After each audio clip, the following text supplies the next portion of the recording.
Welcome to Core Finance. I'm joined by Matt Brown. Morning to you, Matt. Morning, Miss. Let's kick off with the market movers. The headlines: European markets trade higher as the US counts the cost of Hurricane Irma.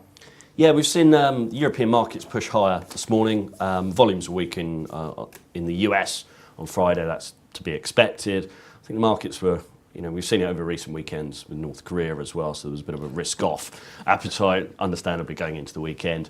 But some good data out of Japan and China have really given the European markets a bit of an uplift. We've got the FTSE now trading above the 7,400 level, so that's good news. Eyes to, obviously, Hurricane Irma hit the coast over the weekend. Reports this morning saying, look, this could cost between $50 and $75 billion for the insurers. This is on top of the hurricane that's already come in that we saw, Hurricane Harvey, cost around $50 billion. It's a lot of, obviously, infrastructure costs. So look out for the insurers. They were selling off last week in the US. But there does seem to be a bit of a positive theme to the start of this week, which is good for the markets. One positive thing, there was no nuclear testing in North Korea. Yes, I mean, they had a little bit of a celebration and a pat on the back over in North Korea for the recent testing. So that may mean they've stopped for a while. Yeah. We hope, but there have been reports this morning coming out from the UK that we could be in the firing line if something goes wrong. We're closer to North Korea than LA. That is obviously an issue. But I think for the moment the market has just taken a step back and now looking at valuations, companies reporting, we're back to business, proper business in the markets. Understood, until Brexit.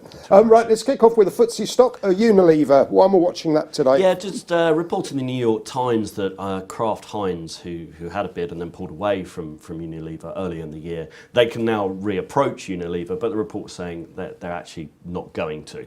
Unilever had to make a few changes, increase its dividend to keep shareholders happy. But now, hopefully for Unilever, they've got some clear water and can start looking at what they're doing as a business without looking over their shoulder at a potential bid. But someone else may look at them, always the case. They're on the radar, I'm sure. Understood. Let's talk about AIM markets. Lightwave RF, we've interviewed them here before. What's caught your attention? Yeah, the contract win, a great contract win with a company called Dita Electronics. Now, Lightwave produce white goods inside the house that let you control your electrics, your kettles, your lights, etc., your burglar alarms, your gas. It's a good story. It's a good UK story. It's a good contract win for them. Initial orders about £350,000, but they're looking at over the next 5 years, certainly in the first year, £2 million orders. So they're getting things right. The stock's up about 12%, traded at 16p at the start of the year. Today is trading about 28p, so a good story. Good return on capital employed. Exactly.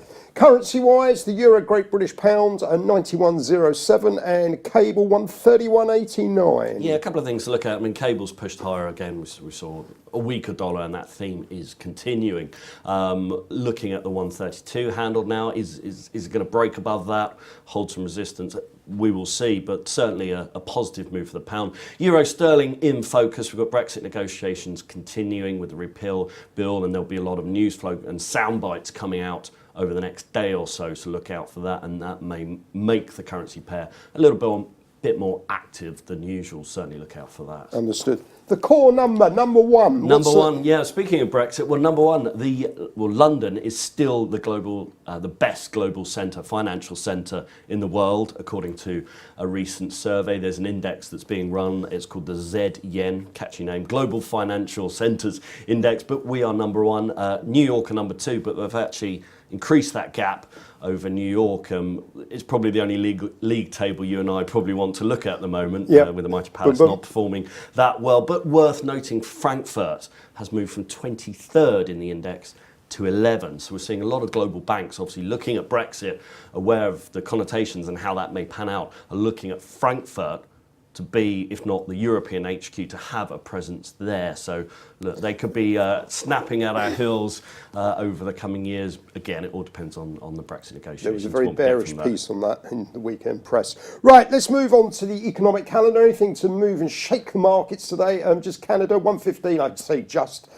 Housing starts, so pretty dull. Yeah, nothing jumping out. Obviously, bear in mind we've got Bank of England later on in the week, so that's going to be important for UK investors in the FTSE and sterling. look for comments from Mark Carney, obviously on Thursday. But there seems a bit of positive feel to the market again at the start of this week, which is good. And let's see, certainly for the technicals out there, if we can get some bullish momentum to take these markets another leg higher. As we went to record, AB Foods reported good numbers.